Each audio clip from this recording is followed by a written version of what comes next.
Hi friends, again this is Sushil Bokdia from Grofin.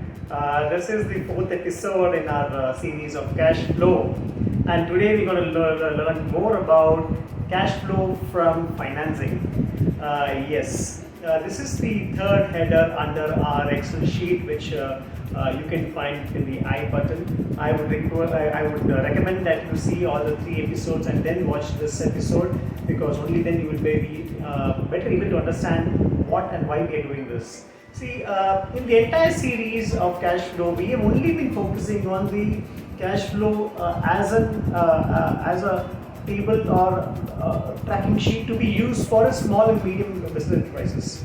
This can be for a partnership firm, this can be for a proprietorship firm. See, for a private limited companies, they already have the means and needs to do all the systems by auditors, and we will not be focusing more on the private limited companies, but this as a mechanism for the small and medium business owners to use this on a daily basis, and to use it on update this on a monthly basis, so that they know where they stand.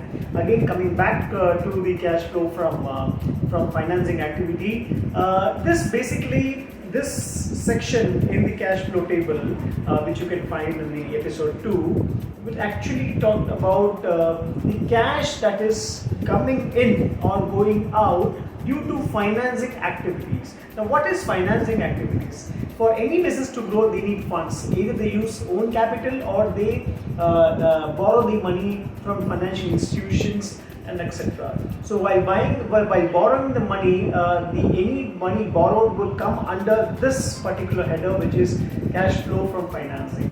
We would simplify this section into three different headers.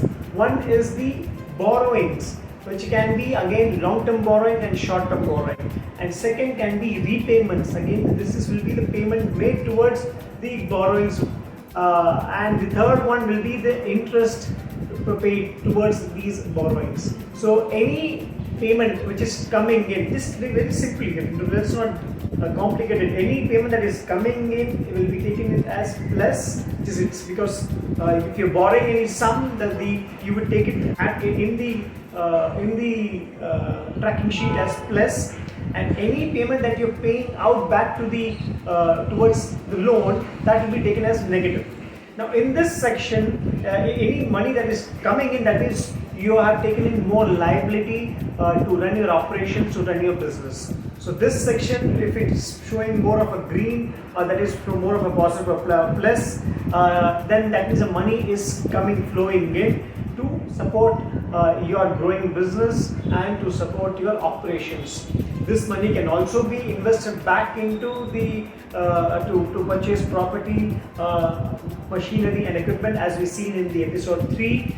Again, when we discussed that the return on investing in PPE should be more than this cost of capital, which you are taking it from other institutions, or when you're borrowing from institutions. So again, let us come back over here. This will be a section of there are two types of borrowing. When it comes to borrowing, is a long-term borrowing and short-term borrowing. Long-term borrowings are the loans that are taken over for a longer tenure, which can be from spanning of 1 year to 5 years to 7 years to 12 years. Short-term borrowing is something which comes for like overdraft or cash credit, which the banks offer to many small businesses. So this will be a short-term borrowing.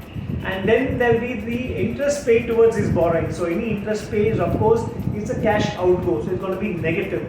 And the third part will be the repayment of the loan, which will be again the third part, and that is again going to be negative, because since you are paying back towards the liability and you're closing down the liability. So do share about what you like to know more about in this cash flow section, and how we can, if you have any doubts, you can just post it in the comment box, so that we can discuss that in detail. Again, if you like the video, please like, subscribe and share. This is Sushil Bokdia from Grofin.